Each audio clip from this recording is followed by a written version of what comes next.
We're going to talk about men's college basketball. I got another story. It's coming from ESPN.com.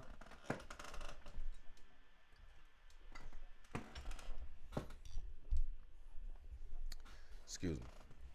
All right. ESPN.com. March 5th, 2024, in Buffalo, Chicago, and Fort Wayne, Indiana, men's college basketball players on 3 different teams were preparing to do the exact same thing. Play badly in their games on purpose to help bettors win, federal prosecutors say. In a 70-page indictment unsealed Thursday, federal prosecutors allege that a gambling ring bribed 39 NCAA basketball players on 17 Division I basketball teams to fix dozens of games over the 2023-2024 and 2024-2025 seasons. While it's unclear how much was bet overall, the indictment shows the gambling ring wagered at least $3.6 million on the first half and full game spreads of college games. The 2 games that saw the most money wagered was $458,000 on Towson to cover the first half spread against North Carolina A&T on February 29, 2024, and $424,000 on Kent State to cover the first half spread against Buffalo on February 27, 2024. Both bets won. 6 other games that they're actually talking about and they're covering, they feel like definitely had fixed games and shaved points.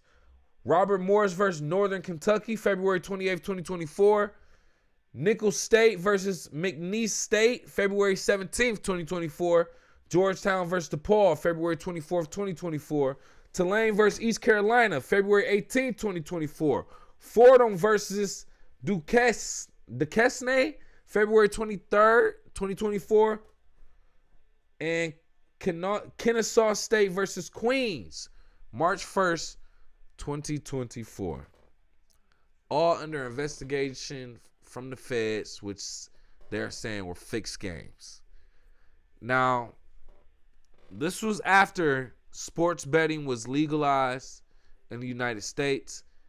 And as I knew, it was going to get crazy. Now, like we said, historically speaking, sports betting, gambling has been going on for hundreds of years, for literally hundreds. All baseball back to the 1920s. It's historically been going on for a long time. But at the same time, or I say decades rather than hundreds of years. At the same time, I feel like it's getting worse, more prominent, and we're starting to find out a lot more nowadays. College basketball games, fixed games. College basketball back when NIL wasn't around, so players needed that bread.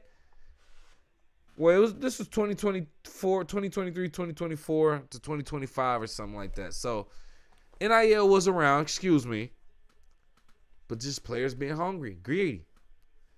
Just feel like we just knew it was going to happen. So, hey, man, whatever happened to these players, I think is well-deserved.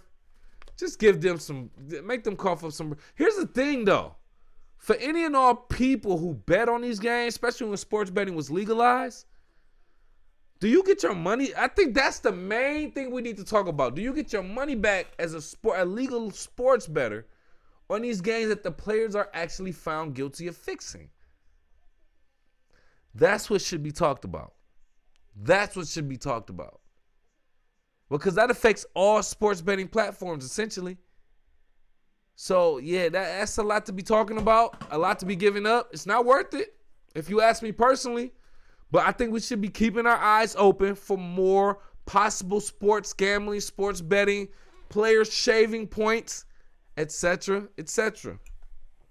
But it's unfortunate it's going on. Keep your eyes and ears open. But let me know what you think. Do you think legalized sports gambling has and or is making sports worse? Or the integrity of it? Or the players? Go off in the live chat in the comments. Or call into the show 313-466-4388.